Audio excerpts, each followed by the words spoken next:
Introduction to Super Buddhism by Koji Komiya. Part 1. Searching the Story of Buddha.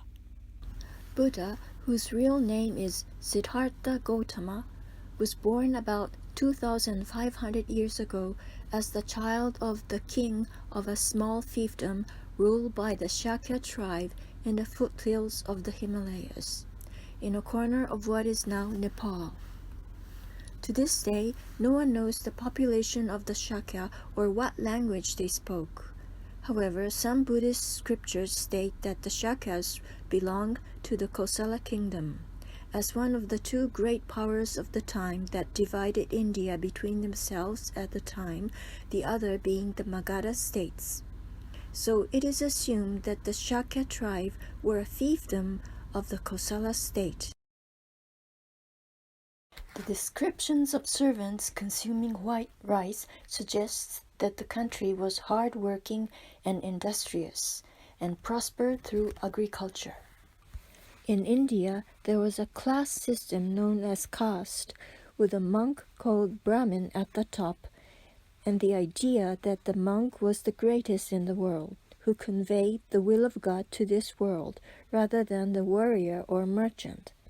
As is still the case today, Indian monks ran large temples in various parts of the country and performed rituals, and even kings and ministers of great powers such as Kosala and Magadha became parishioners of these temples and took sanctity in the worthy deity, which was a custom that could not be disregarded. The Brahmin monks were highly respected by the people.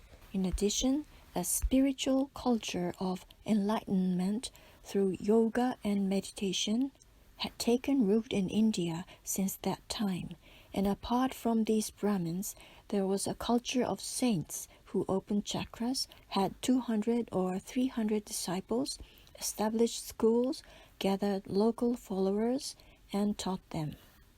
One such practitioner at the time, who made his way beyond caste and became a saint, was known as the Asceta hermit.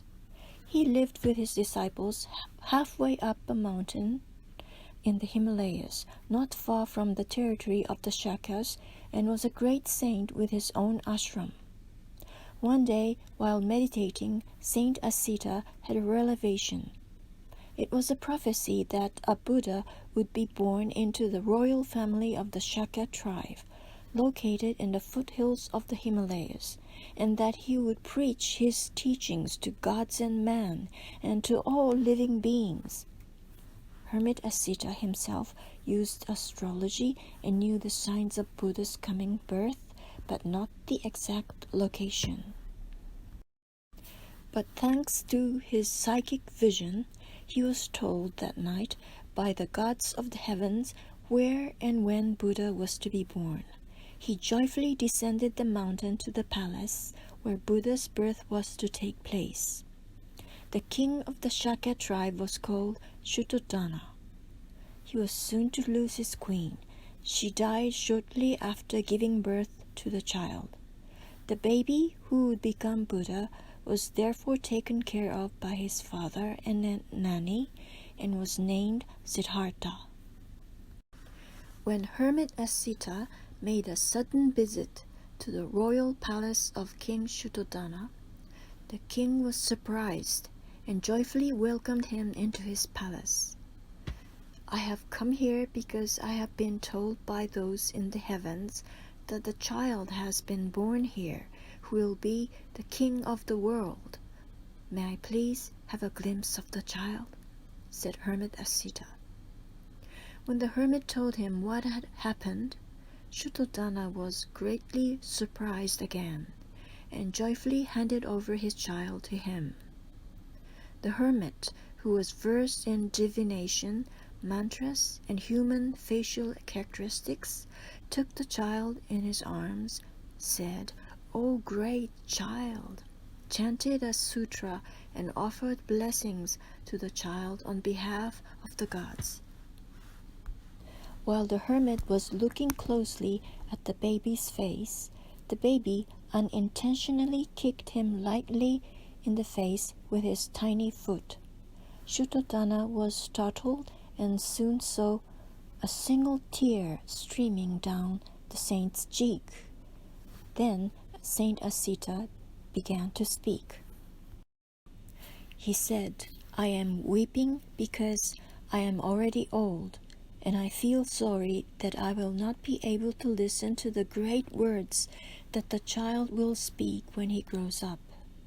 When he grows up, if he aspires to the way of man, he will become a world-unifying Chakravartin king, and if he aspires to the way of mind, he will become Buddha, preaching the universal teachings that will forever be the foundation of this world." So the hermit predicted the future of the baby. Shuttotana was surprised by the saint's words and could not hide his delight.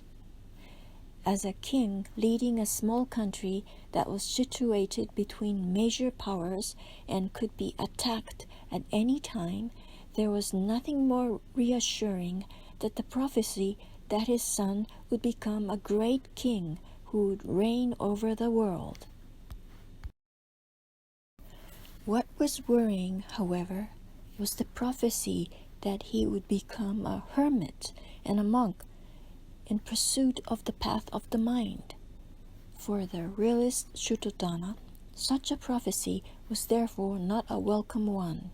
He had ambitions for his son Siddhartha to work with him to create a powerful state by the use of armed forces and thereafter succeed him as king.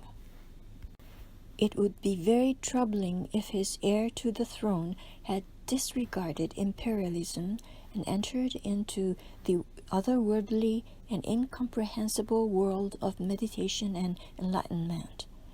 The king therefore later tried to eliminate his son's exposure to spiritual things as much as possible, giving him a life centered on earthly pleasures and studies in line with imperialism, in order to raise him to become a Chakravartin king who would rule the world.